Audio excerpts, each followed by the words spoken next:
This is Build It Baby, the show for big ideas, brave pivots, and bold next chapters. So let's do it. Let's build it, baby.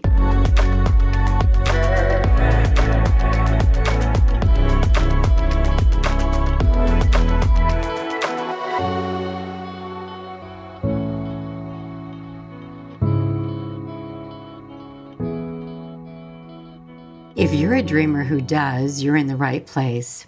I'm Penelope Bent here, and this is Build It Baby. Around here, we believe your business, career, and life are all part of the same masterpiece. You already have what you need. I'm just here to help you bring it to life. So let's build it, baby. Okay, so I have been thinking about this for a while. Here's my question. If your life, business, or career were a painting, what would it look like? Would it be striking and vibrant or cautious and unfinished? Because the truth is, we find in our realities whatever we're looking for. And what you choose to see absolutely becomes the world you build.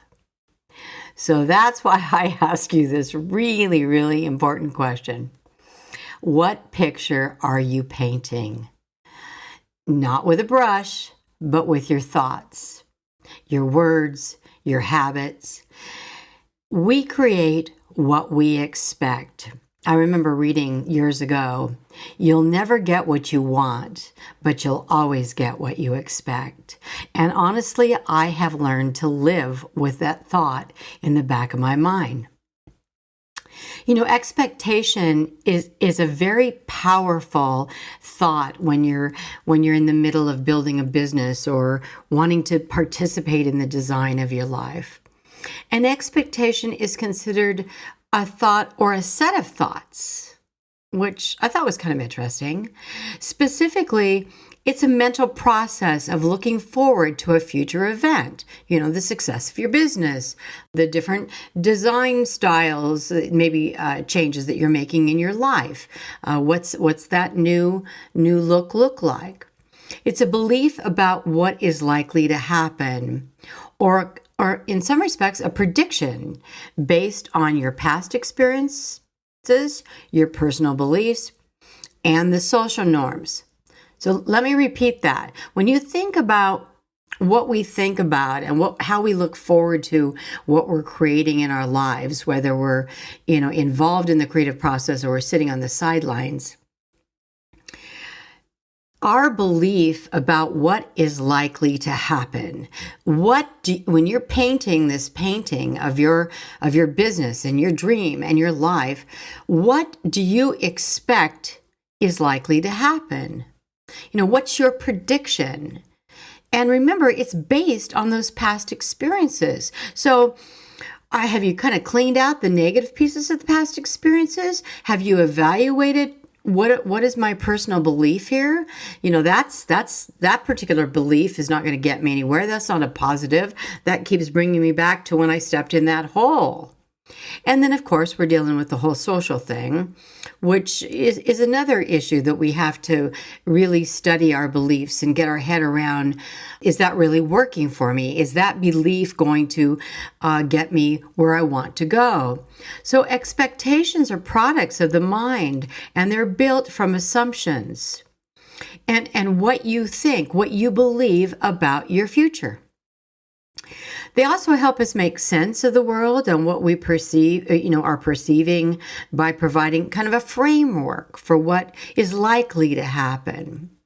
But the interesting piece here is that all of our expectations, either good or bad, they're all self-created. I mean, we own these thoughts. We hold the brush to the canvas. This is our shit here that we're writing the book, we're painting the painting, but we're either holding the brush or we're holding the pen. So I ask you, what vision or idea of your build are you holding? Are you painting from fear? Or are you painting from knowing, from the faith in yourself, the confidence in yourself to bring it home, to have a successful build, to have a successful experience in your life? What are you painting from? Are you focused on what's not working? Or are you calling forward what could be? So when you boil this whole thing down, the real question becomes, what are you looking for? What picture are you painting in your mind? Your business, your daily life is based so much on what you are looking for. And I have said this for years. I believe we get whatever we're looking for. It's like walking into a library and looking for a specific book. If you're looking for a book on joy and prosperity and beauty, or are you looking for a book on how life sucks? Or let me count the ways my life is in the shitter. Or, oh, here it is, just what I have been looking for. Skid marks in the dog shit. I have been with my butt in the dog shit more than one time, but that is not my primary belief in where I am headed. That really is the title of the book, actually, that my husband always said that he would write. So we laugh a lot about falling into the dog crap. Believe it or not, this concept does not have to come from only a spiritual belief. It actually is backed by neuroscience. So neuroscience backs this up. We do find what we look for. It's called reticular activating system. It's a kind of a form of a confirmation bias. And energetically, it affects us as well. So when we fixate on a problem, our brain filters for the proof of it. So, okay, your life is a pile of poop. Well, your brain goes, oh, more poop? More holes that you've stepped in? Oh gosh, okay. Well, let me provide that for you. That's what you see. And I want to honor your desires, my friend. And here's more of the same. When we focus on possibilities, we begin to attract, wait for it, the big word there, attract, and create evidence of that instead.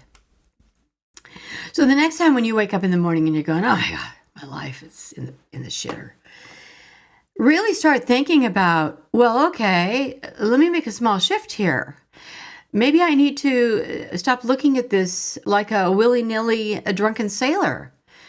Are you including a strategy? I think not. Where's the strategy? The intention in building your business, career, or life is your thinking mechanism. And you need to ask yourself, how's that working for you? What picture are you painting? So I say, start looking at your thoughts, your words, and by God, the stories you tell yourself every single day. When you are out there, are you having to slay the dragons because no one is on your side? Or do you see life that's something that is just the most amazing creation? Because the truth is, we find in our realities whatever the hell we're looking for. Every thought, every choice, every belief is the brushstroke. And before anything shows up in your reality, it begins in your mind. And I'm not just blowing smoke here. I have lived this experience.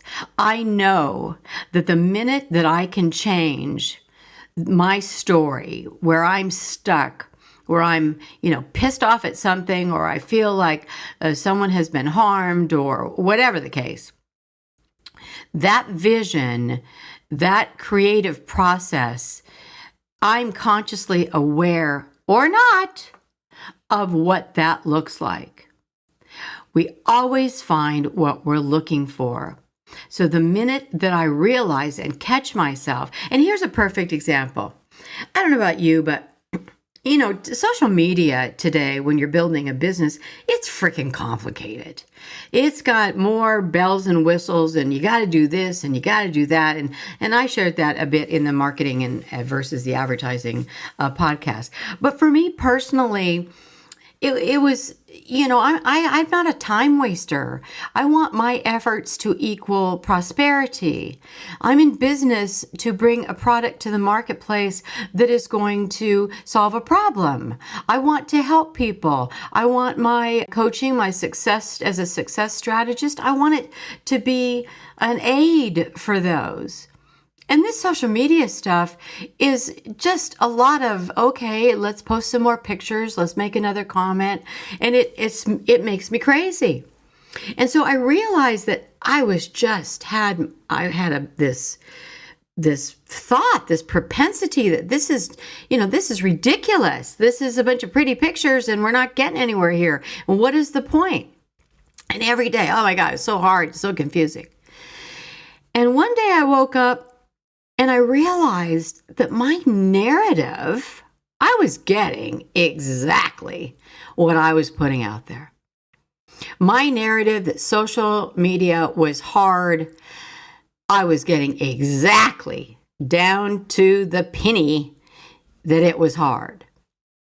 And I thought, okay, this has got to stop. I have got to reframe this. I have got to change my attitude about this. So what I did is I started breaking it down in smaller parts because I always work better with smaller chunks than big chunks. And I started thinking, okay, let me start doing some research. What is the difference between Facebook and Instagram, and what are the highs and the lows of TikTok?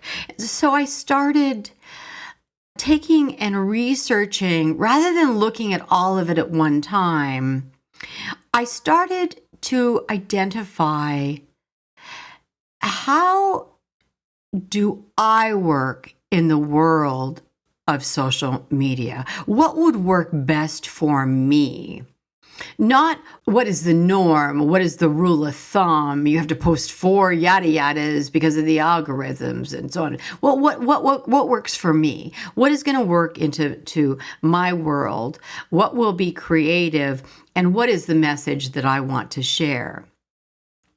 And because I made that shift, I purposely had to say to myself, okay, I sat down desk in the morning and I say, okay, this is going to be a piece of cake. I'm going to do a little bit of investigating. And I'll be damn if I didn't learn that this really is not all that complicated. I'm in charge here. This is my company. I'm running it. I got the canvas. I'm painting my picture. The brushes are right here. And I am going to paint this my way. And I chose parts and pieces of social media as part of our marketing venue. The pieces that I felt the most comfortable, the pieces that I felt would share my products or services with you all, with the community. But until I was able to shift and make that change and change my mind about what I was looking. And I have to tell you something, I had that mindset for a long time. I have convinced myself that this was like rocket science, that this was just too much for me to handle, that that it was overwhelming. So when I shifted and realized, come on, girl, you can do this. This is just about gathering information. And I started to breathe, and I actually started to have fun with it. And I kept saying to myself, it's like anything else. You're a problem solver. Take it on, look at it as a problem that you can solve. That you can go from the, oh my God, this stuff is crazy and I'm never going to understand it, to, no. This is just a matter of taste. This is a matter of what I think will actually be effective for my company. Everything began to flow. From that point forward, I was able to grasp the data that I needed, to understand the nuances about social media. I think on a side note, one of the things that was my issue was that there was so much to choose from. You've got so many different colors of jelly beans out there that I can't even decide what I want in my little basket because there's so many things to choose from. And I think that overwhelming piece of it is what made me instinctively go to, I'm never going to get this. This is way too hard. This is way too confusing. And when I started to boil them down as entities, as individual items that I could look at and identify, then I realized, oh hell, this isn't rocket science. This is easy. This is about choice. This is about evaluating what is best for my company and for what I am trying to build. So if you're here, if you're listening to Build It Baby, I believe it's because you're building something. Now, whether it's a business, a dream, or a new version of yourself, but I know that you want to do it with intention, or I don't think you'd be listening to this. And I think if you're ready to shift your perspective, I think you can pick up a new brush, just like I did, and paint the picture you actually really want to live. And I think from that experience that what's really guiding us isn't our to-do list. It's about our belief about the to-do list. My belief was that was just more than my little brain could handle. But the truth was, oh, hell, this is not that big a deal. It was incredibly interesting. And I did have a lot of choices, but they were not overwhelming. I took them down one piece at a time. And I think most everything that we see, the things that are visible, we need to stop and ask ourselves, what are we focusing on most right now? Are we focusing on what we want to see in our visible reality? Or are we focusing on what we believe is, that we cannot do? What story are you telling yourself about who you are or what's possible? And I know from my experience, I changed my story around that one area. And now, the vision of what I see in the social marketing arena, it actually reflects what I want. Go figure. But that small little sit down chit chat with myself to change this stumbling block that I had placed in front of my journey. And it kept stopping me every time. It was the boulder in the way of my journey. So if your picture doesn't look how you want it to, that's okay. Mine doesn't look like I want it to sometimes either. But you don't need to throw out the canvas. You don't need to throw the picture away. You just need to pick up a new brush. Think about it differently. Take 5 minutes and describe to yourself what you want. And then not what you're afraid of. If you're afraid of it, I think part of it, I was definitely afraid of it. But be vivid. Be bold. Let it start to feel alive. And then notice how you're speaking about it. Every time anyone would speak to me about social media, oh my God, I could barely bring myself to even talk about it. And I realized I needed to change that narrative, change the wording I was using. And then I also think on a personal note, I realized that I needed to find my confidence. And I started looking at the smaller pieces and I started saying to myself, okay, well, this isn't that complicated. You can do this. You understand it. Now you can put a marketing plan together. And at the end of the day, I actually was very curious about the whole thing. I wanted to get my head around it. I wanted to make a plan. I just was not comfortable with the parts and the pieces. So if something doesn't go as planned, you also can ask yourself, what is this teaching me? What is the message here? What's the signal? What's the hint? And I know that this is going to sound ridiculous to some, but you know what I think was at the core of all this? I think in the back of my mind, I was thinking, you're an old broad. This new stuff is this is way outside of your realm, your mental capacity. And that was just so far from the truth. Age does not designate your intellect or your determination, or most of all, your intent. So I made a course correction. And I asked myself, what was it? Why am I stumbling here? What is happening to me? And underneath all of the overwhelming piece of it was this deep, dark, maybe you're just too old to get this. And by the grace of God, I was able to turn myself around, sit myself down, and tell myself that was not my truth. So I had to take that negative and reinforce that was a lie, that I do have the mental capacity to handle just about anything. And I actually had to take myself back and say to myself, you've had a lot of businesses that you've built.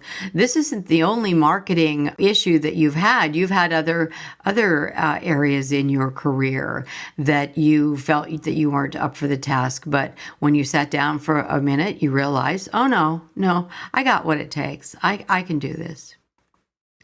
So in my conclusion, and this is my share, your mind is like a canvas. Your actions are the brushstrokes. So what masterpiece are you creating? And remember, every dream, every business, every life, it all starts with the idea, with the vision of it. So in a way, you are the artist. Your mind is the canvas. And your focus is the frame. Your actions are the brushstrokes. So today, like me, please take a deep breath, step back, and ask yourself, what picture am I painting? And if it's not yet the one you want, that's okay, good. Because you, my friend, hold the brush. So here's the part where I tell you exactly what I know. These are my knowings, the things I no longer question because they've shown themselves to me again and again.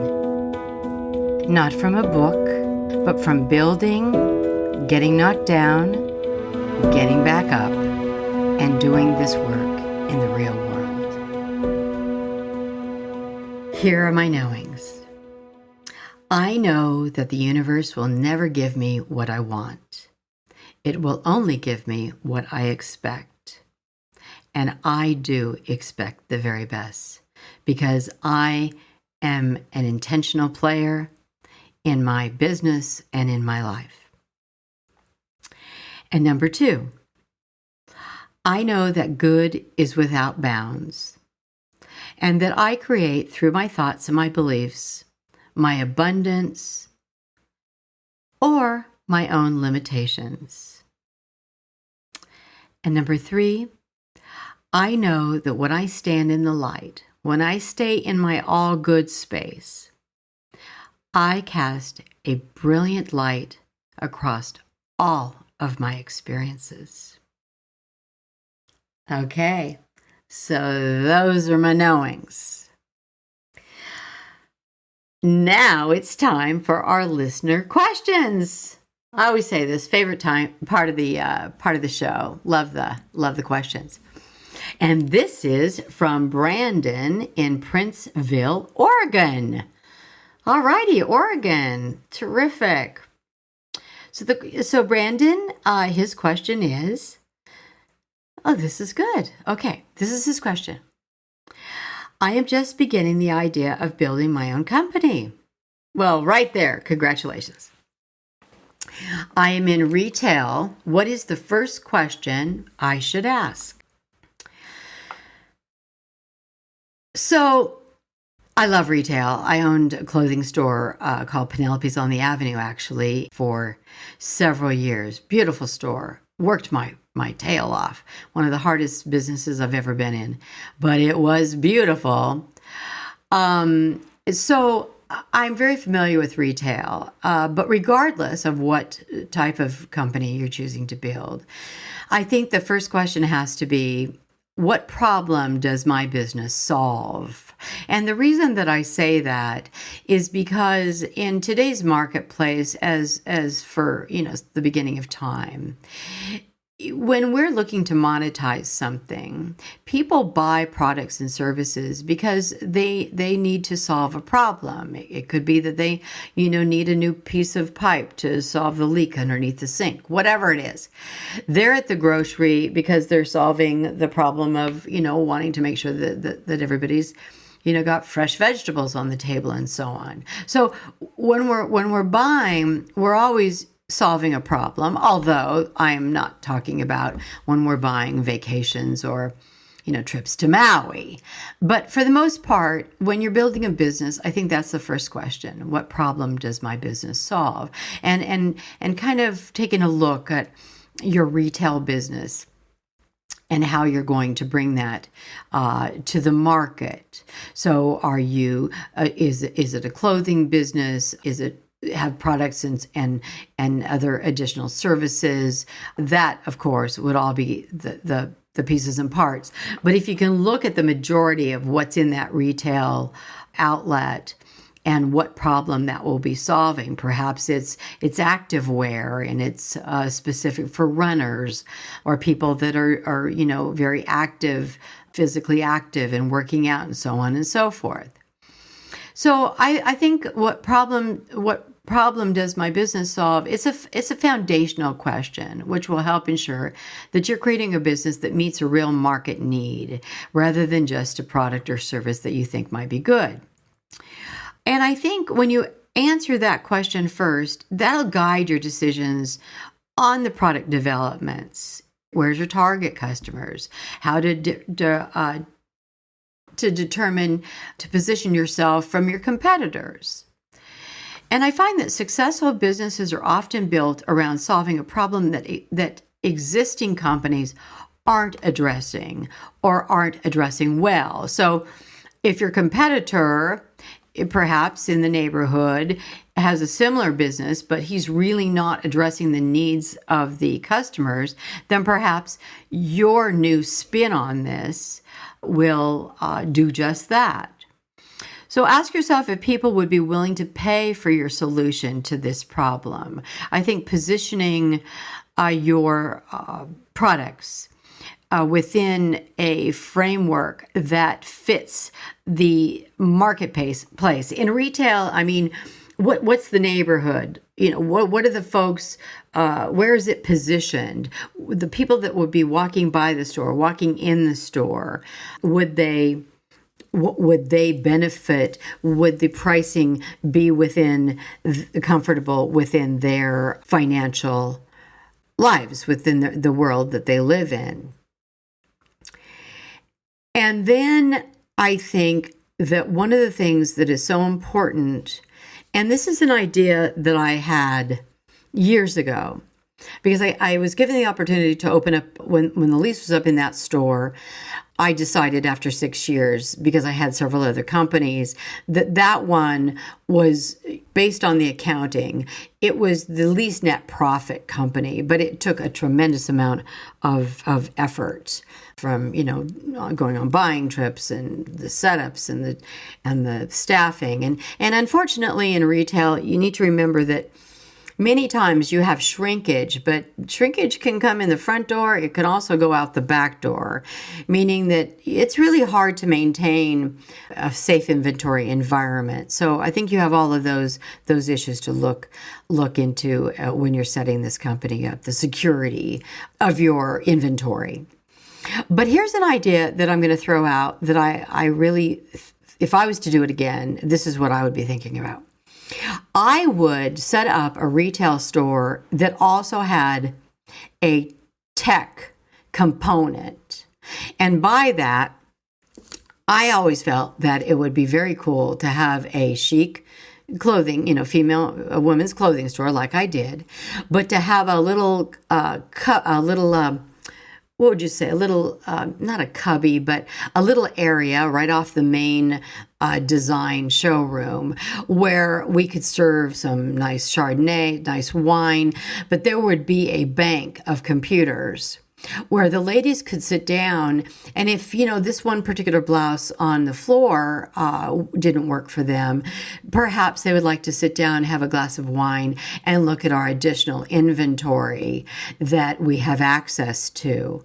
So I really think it would be brilliant to establish a retail business, but with an alcove. That's the word I wanted, alcove, where the customer could sit down and add on to their receipt additional garments or pieces or a different handbag maybe that we didn't have on the floor, but they could order it online that would be the perfect match to go with the suit that they just bought. I think that would be a very hip environment and very sexy and fun and kind of be a combination of box store and a tech store, technology, weaving technology in and being able to order it and have it for the client within a matter of a couple days or so on. Anyhow, so that's my retail answer to your question with a little bit of a spin there for you to think about. But that was a great question, Brandon. Thank you so much, and I hope your business will be thriving in Princeville, Oregon. Well, I don't know about you, but I've had fun. Thank you for hanging out with me on today's episode of Build It, Baby. And please remember, your mind is your canvas. Your actions are your brushstrokes. So until next time, paint from your heart, build with soul, and think with expectation. Always best, P. Build It Baby is a Rainy Day Production House original, hosted by Penelope Bent and produced and edited by Morgan Clymer.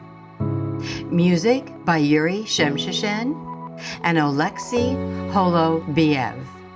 If this episode spoke to you, please follow the show and leave a review. It helps more dreamers like you find us. And remember, you're not just building a bold business or a career, you're building a bold life.